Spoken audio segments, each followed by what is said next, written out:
Non, mais d'accord. Vous voulez bien me laisser parler aux vrais médias? Oui, mais est-ce qu'on peut voter blanc? Non, mais d'accord. Vous voulez bien me laisser parler aux vrais médias? Oui, mais est-ce qu'on peut voter blanc?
Non, bah non, je pense pas qu'il soit informé parce que ça reste quand même très discret hein, quand il y a un abattage d'arbres, bien que le projet ait été connu hein, de l'élargissement de la chaussée, puisque c'est l'aménagement du centre-nord de Chambéry depuis un moment.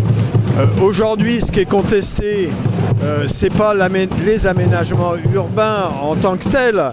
Ce qui est contesté, c'est la méthode employée pour aménager. Aujourd'hui, tout le monde doit reconnaître qu'il y a nécessité d'aménager en tenant compte de la préservation de l'environnement, dont les arbres. Ce qui serait souhaitable à l'avenir, en tout cas, puisque là, ça a été abattu, c'est qu'on nous présente des projets avec une double expertise. Et là, à mon avis, je n'ai eu, en tout cas en tant qu'élu, connaissance que d'une expertise, on élargit, sans avoir connaissance du nombre d'arbres qui allaient être coupés. Je crois qu'il faut changer totalement la méthode aujourd'hui d'approche de l'aménagement urbain. C'est ce à quoi on va travailler et ce qu'on va dire encore au maire à toutes les occasions qui se présenteront, quoi. Je crois que c'est ça qui est important. Je crois que la responsabilité des élus aujourd'hui, c'est de tenir compte du réchauffement climatique. Voilà, point barre. Ouais, donc par rapport à la plateforme qui a battu à de retour, moi je suis riverain de cette rue. Et donc profondément en colère de voir que les platanes tombent les uns derrière les autres sans être mis au courant. Voilà. Encore une fois, c'est le silence absolu, la discrétion totale, comme s'ils avaient quelque chose. Des quartiers comme Vétrotex par exemple, l'écoquartier de Vétrotex, avec le démarrage des travaux, vous l'avez vu, qui a commencé, et également la création d'un parc, au-delà de l'écoquartier, mais d'un parc qui s'appelle le parc de Blainville. Et l'élément important, c'est la première pierre de ce nouvel écoquartier qui va être mise en place. Et moi, je trouve ça symbolique qu'un parc vienne s'installer avant les logements dans ce quartier. Pour l'avenir, c'est vraiment qu'on intègre toute cette dimension dans la concertation la plus large, parce que bon, c'est vrai qu'il y a eu une enquête publique, hein, c'est vrai, bon, j'ai lu également le rapport et le document, mais bon, ça c'est pas non plus précipité. Je crois que c'est pas que, comme je viens de le dire, il n'y a pas d'habitat, quasiment c'est que des entreprises, des commerces, c'est pas avec lesquels... Sur la concertation, il se trouve qu'à travers la Chambre mobile, je suis allé avec Christian Papelier sur place pendant plusieurs jours, tenir permanence pour renseigner les gens, et il se trouve que de nombreux habitants sont venus, mais aussi, puisqu'on était sur un axe, notamment un axe cyclable, de nombreux cyclistes se sont arrêtés à renseigner sur le projet du Centre-Nord, et nous avons pu leur expliquer l'ensemble de la démarche du projet, et pas seulement les effectivement arbres qui sont coupés sur l'avenue du Repos, mais bien l'ensemble du quartier. Alors, pour élargir un petit peu sur les arbres, il se trouve que j'ai pas l'expérience politique ni la mémoire du maire de Chambéry, mais quand on est dans une situation comme la mienne, il existe Internet. Et donc je me suis amusé à aller faire quelques recherches sur Internet, Monsieur Fajot, de délibérations qui ont pu être prises dans ce conseil les années précédentes. Une délibération, par exemple, c'est important que l'ensemble des gens qui sont dans cette salle et l'ensemble des gens qui nous regardent soient au courant. Le 7 novembre 2011, rapporteur de cette délibération, Monsieur Fajot. Et cette délibération prévoit l'abattage d'arbres, notamment dans le secteur de la place des Halles. Voilà. En plus des arbres qui ont été abattus devant les Halles, là c'est 4 platanes qui ont été abattus à l'angle de la rue Jean-Pierre-Véra. Donc ça c'est une première délibération que j'ai retrouvée. Une deuxième délibération, là cette fois on est au 26 septembre 2011. De nouveau, rapporteur de cette délibération, Monsieur Guy Fajot. Et cette délibération prévoit, donc, dans le cadre de l'aménagement de l'avenue d'Annecy, de l'avenue d'Aix-les-Bains, sur les Hauts-de-Chambéry, prévoit le remplacement de terres qui étaient auparavant des potagers par une terre de remblai. Donc là aussi, on supprime, on remplace des potagers par un axe routier. Sur ces deux délibérations, M. Fajot, vous étiez rapporteur, j'ai regardé, je n'ai pas vu vous abstenir ou voter contre, c'est vous qui l'avez présenté. Autre délibération, là c'est sur l'avenue d'Annecy, donc pareil sur les Hauts-de-Chambéry, là on est au 26 novembre 2012, encore un rapporteur, vous, monsieur Fajot. Tout le monde connaît aujourd'hui l'avenue d'Annecy telle qu'elle est. Telle qu'elle était, ceux qui l'ont connue avant, et pour en avoir parlé avec Moustapha Hamadi, là aussi c'est un nombre très important d'arbres qui ont été coupés et remplacés très simplement par du béton. Donc là aussi, rapporteur, Monsieur Fajot. Le 6 mai 2013, là on passe sur l'axe de la Lesse. C'est vous, Monsieur Fajot, en partie, qui rapportiez les rapports sur l'axe de la Lesse. Alors, je vais me permettre justement de faire un petit point plus approfondi sur l'axe de la Lesse. Pour rappel, le projet que vous aviez prévu, qui était porté par votre majorité à l'époque, on va parler de budget, M. Perroton parlera de budget tout à l'heure. Le coût du projet axe de la Lesse était 100 millions d'euros. Un pont autoroutier à plus de 20 millions d'euros, qui allait voir déverser plus de 9000 véhicules dans le centre-ville de Chambéry. Et vous vous en souvenez, au cours d'un des premiers conseils municipaux, j'avais été scandalisé par le montant qui avait été alloué à M. Chenetov pour ce dossier, puisque c'est 600 000 euros qui avaient été versés à M. Chenetov pour ce dossier. Vous prévoyez la coupe de plus de 150 arbres. Kéchar-Boissard, par exemple, qui aurait vu l'arrivée du pôle d'échange des bus, là c'est plus de 81 arbres qui auraient été coupés. Ça représente 70% des arbres présents sur ce site. Ça c'est votre majorité et c'est vous, Monsieur Fajot, qui étiez en tant qu'adjoint aux travaux. C'est votre majorité qui aurait prévu cette coupe drastique d'arbres. Le palais de justice, on en a beaucoup parlé à l'époque de nos aménagements. Le palais de justice, vous prévoyez la coupe totale des arbres du palais de justice. Je trouve ça rigolo de voir les soulèvements qu'il y a eu à l'époque de votre part, alors que vous prévoyez la même chose, voire même plus. Je vous coupe une seconde, s'il vous plaît. Le boulevard de la Colombe, vous n'avez pas le droit. Sur la place de la gare, votre projet prévoyait la coupe de 6 arbres et une place totalement minérale, alors qu'aujourd'hui, on le découvre au travers du parvis, une place de la gare avec plus d'arbres qu'auparavant, mais surtout beaucoup plus de verdure. Alors le boulevard de la Colonne, là aussi c'est noté dans les rapports. C'est intéressant parce que là, sur les schémas, il n'y a pas d'arbres qui apparaissent en rouge comme sur les autres. Les arbres qui apparaissent en rouge, c'était une coupe pure et simple. Là, on se laisse la possibilité d'en couper au gré des aménagements, en fonction, on verra. Bon, ils sont en bon état ou pas en bon état, on les coupe ou on ne les coupe pas. Et derrière la mairie, ça, les chambériens ne le savaient peut-être pas, mais juste derrière la mairie, les arbres qui sont présents, eh ben, auraient vu également ces arbres abattus. Et là, c'est noté dans le rapport, pour faire apparaître la façade de l'hôtel de ville. Je me souviens du soulèvement qu'il y a pu y avoir de votre part quand on a fait la percée du boulevard aussi, et on a repéré, on a permis de faire apparaître, en plus d'un axe, les façades du boulevard de la Colonne. Donc ça, c'était... C'est petit comme attaque, je ne sais pas si... Puisqu'on m'attaque, c'est nous. Si on n'a pas le droit dans cette enceinte, parce que vous êtes 35, nous sommes 10, et que vous pouvez faire toutes les attaques, et moi je réponds aux attaques, c'est tout. Voilà.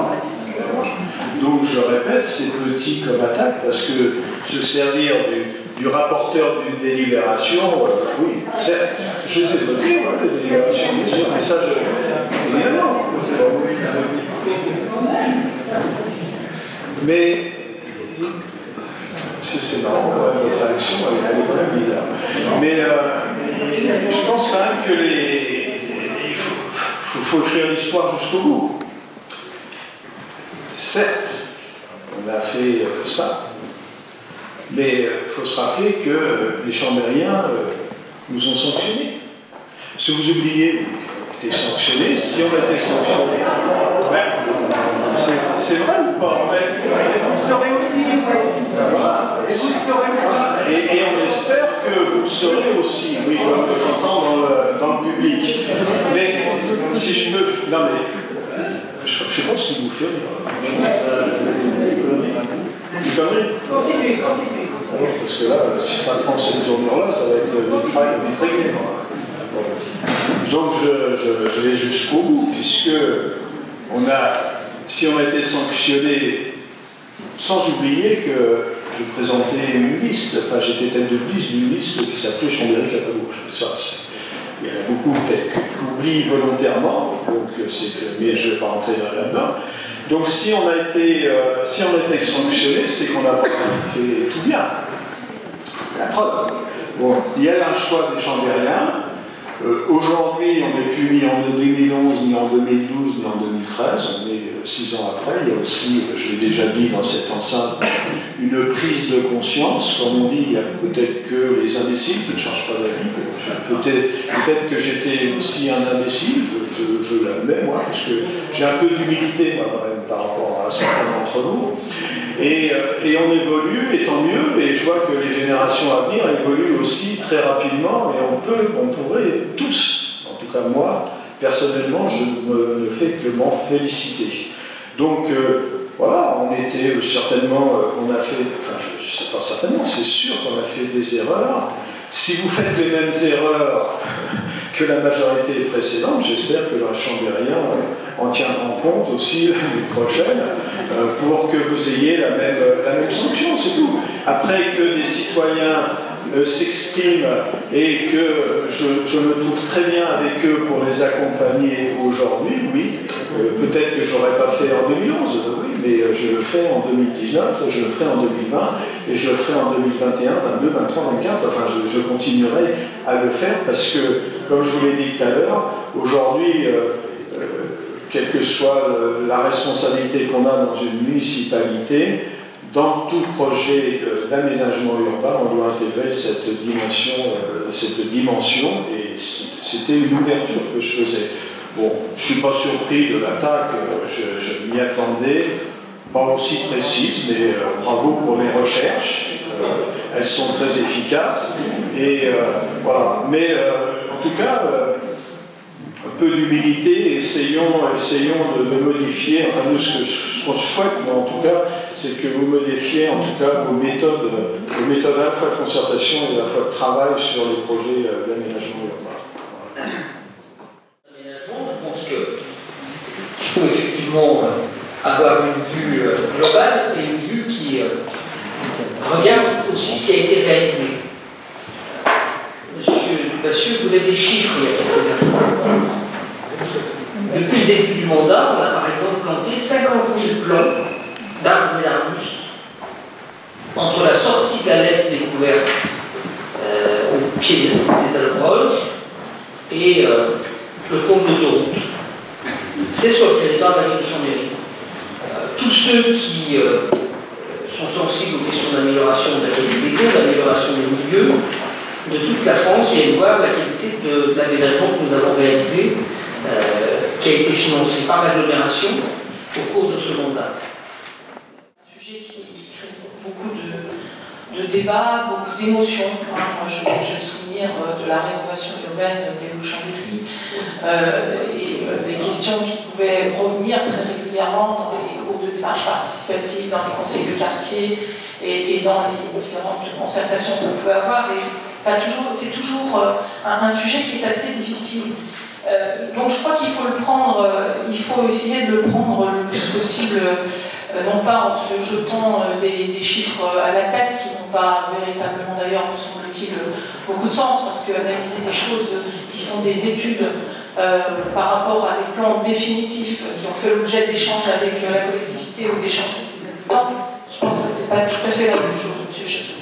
Donc voilà. Et puis, vous savez très bien, quand on prend par exemple la place de Genève, il y a eu effectivement des arbres qui ont été abattus, d'autres qui ont été remis à notre demande d'ailleurs, après concertation. Et puis il y a eu un accident sur les platanes et qui ont finalement été abattus à la demande de l'architecte des bâtiments de France. Et après concertation, là aussi, il a été décidé de ne pas en remettre, car chacun trouvait que finalement ça donnait plus de lumière et aux façades et à la place. Ce qui est sans doute quelque chose de très différent, y compris entre les projets d'il y a 10 ans et aujourd'hui, c'est des questions que l'on vit de plein pied, qui sont des questions de réchauffement climatique, et la place des arbres dans la ville qui est sans doute revue et par les équipes qui réalisent des projets, et par les collectivités, et en tout premier lieu, et fort heureusement par les habitants qui sont quelque part un peu les lanceurs d'alerte dans ces sujets-là, en disant mais quand il y avait des arbres, nous avions beaucoup plus de fraîcheur, on pouvait au moins aller se reposer sous des arbres et prendre le frais en fin d'après-midi, et on avait de l'ombre et on n'en a plus, etc. Et ça doit nous interroger, non pas de manière polémique, de manière politicienne, mais simplement sur la sensibilité qui est de plus en plus grande sur ce sujet, comment on la prend en considération dans les projets d'aménagement et comment on essaye d'y répondre. Que quand on réalise des projets, d'autant quand ils sont des projets d'envergure, il y ait des arbres qui puissent être abattus, je pense qu'un certain nombre de personnes peuvent l'entendre et peuvent le comprendre. Par quels arbres sont-ils remplacés? Dans quel délai? Quelles sont les essences qui sont mises? Quelle sont la maturité des arbres qui sont replantés? C'est ça les questions qui sont au cœur du débat. Et je ne crois pas que ce soit par l'anathème ou en se jetant des chiffres d'il y a 10 ans au visage que l'on résoudra cette question. Et les habitants qui sont ici, je crois que c'est ce qu'ils essayent de faire passer comme message auprès des élus. Et je crois qu'on est tous confrontés tout simplement à cette question qui est d'entendre les messages qui nous sont passés. Alors on peut les prendre à la légère, ou on peut essayer d'engager le dialogue. On a toujours essayé, pour ce qui nous concerne, d'engager le dialogue, que ce soit par les concertations, par les conseils de quartier, par les avis des associations. Moi, je me souviens, sur la place de Genève, avoir reçu longuement une association qui souhaitait qu'on conserve le même alignement, ce qui n'était évidemment pas possible. Et c'est comme ça que nous avons fait l'objet d'une enquête publique. Pour ceux qui n'ont pas eu le temps de consulter le dossier, et ça je veux bien l'admettre, je précise les choses. Cet aménagement qui sera fait à rue du Repos est un aménagement de même qualité et identique à celui, à quelque chose près, à celui qui a été fait à Lyon le long de la halte de Ligardie. C'est-à-dire que c'est une circulation à 2 fois 2 voies avec des arbres au milieu, des arbres sur les côtés, et que dans ce genre d'avenue, c'est bien des arbres hautes tiges qui sont plantés. Alors c'est vrai que le platane en ville pose aujourd'hui un problème compte tenu de la présence du tigre, qui est un insecte qui attaque l'arbre et qui oblige à des traitements qui sont faits à Chambéry depuis des années pour le protéger. Mais comme j'ai un peu de sensibilité sur la question, je vous renvoie à la consultation du projet tel qu'il a été présenté et vous verrez que les questions que vous avez soulevées ont été traitées, que le dossier présente les espèces, présente le type d'arbre qui a été choisi dans le cadre de la concertation. Parce qu'il y a eu réunion de concertation préalable, il y a eu enquête publique, et il y a eu effectivement, comme Aloïs l'a rappelé, au cours des semaines pour précéder le chantier, avec la Chambre immobilière, une présence sur place qui a permis de répondre aux questions des riverains, notamment du bas de Montgel, qui sont concernés directement par l'aménagement du giratoire.